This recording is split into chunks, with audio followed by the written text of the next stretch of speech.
అందరికీ నమస్కారం. ముందుగా ఈరోజు వచ్చిన సందర్భాలు ఎందుకు వచ్చిందో అనుకుంటారు మామూలుగా ఇక్కడికి మనం ఎందుకు వచ్చాము? ఎండి హుస్సేన్ గారు చనిపోయారు, బలవన్ మరణం. చనిపోవడానికి కారుకులు ఎవరు? పై అధికారులు కాదు, మనం.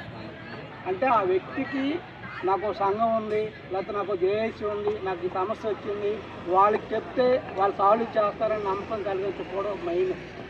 అంటే మనం ఆ వ్యక్తి వచ్చి పలానా సంఘం నాకు ఉంది, లేదా పలానా జేఏసీ ఉంది, వాళ్ళకి నేను చెప్తే వాళ్ళు రేపు వచ్చి నా కోసం ఫైట్ చేస్తాడు, వాడి వల్ల నేను రేపు అవుతున్న కాన్సెప్ట్ లేకపోవడం వల్ల చనిపోయాడు. మెయిన్ ఫెయిల్యూర్ ఎవరంటే మనమే, తోటి ఎంప్లాయీస్. ఓ పక్క సమస్య ఎవరికి తెలియదా?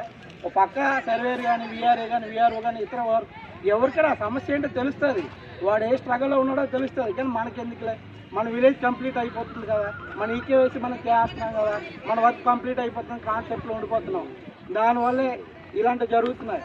అవి మార్చుకోవాలంటే ఏం చేయాలి? మనలో యూనిటీ అనేది రావాలి.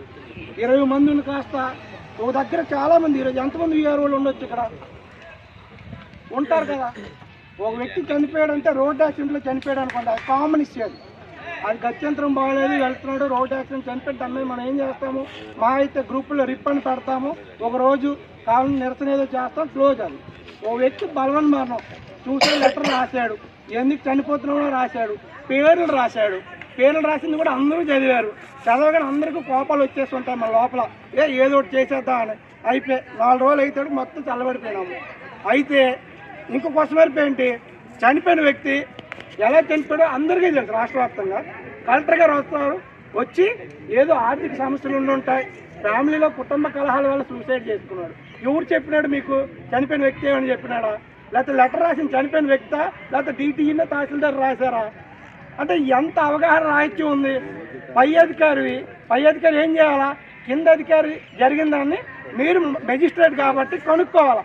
అయ్యో ఇలా జరిగిందే, ఓకే, దీని మీద కమిటీ వేద్దాం, కమిటీ వేసి కనిపెడదాం, నిజంగా తప్పు జరిగిందా ఆ తహసీల్దార్ని, డిప్యూటీ కమిషనర్ సస్పెండ్ చేద్దాం. లేదు ఇలా జరిగిందని చెప్పాలి. మీరు డైరెక్ట్ పాయింట్ అంటే మీరు మీ పై అధికారి స్కిన్ కాపాడినప్పుడు మరి మేము కూడా మేము మెజిస్ట్రేట్ కింద ఉన్న అధికారులే కదా. మేబీ క్యాడర్ వచ్చేస్తూ ఉండొచ్చు, పై క్యాడర్ కింద క్యాడర్. మీరు పై వాళ్ళు కాపాడుకున్నప్పుడు కిందోడు బలి అయిపోతున్నాడే. రాజరకం పాత రోజుల నుంచి జరిగేదే జరుగుతుంది.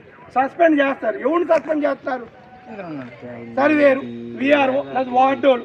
మరి పై అధికారి ఏం చేస్తున్నారు? మానిటరింగ్ ఆఫీసరు ఎందుకు సస్పెండ్ చేయరు? ఆ పై అధికారులు ఎందుకు సస్పెండ్ చేయరు? చేస్తే కదా తెలుస్తుంది.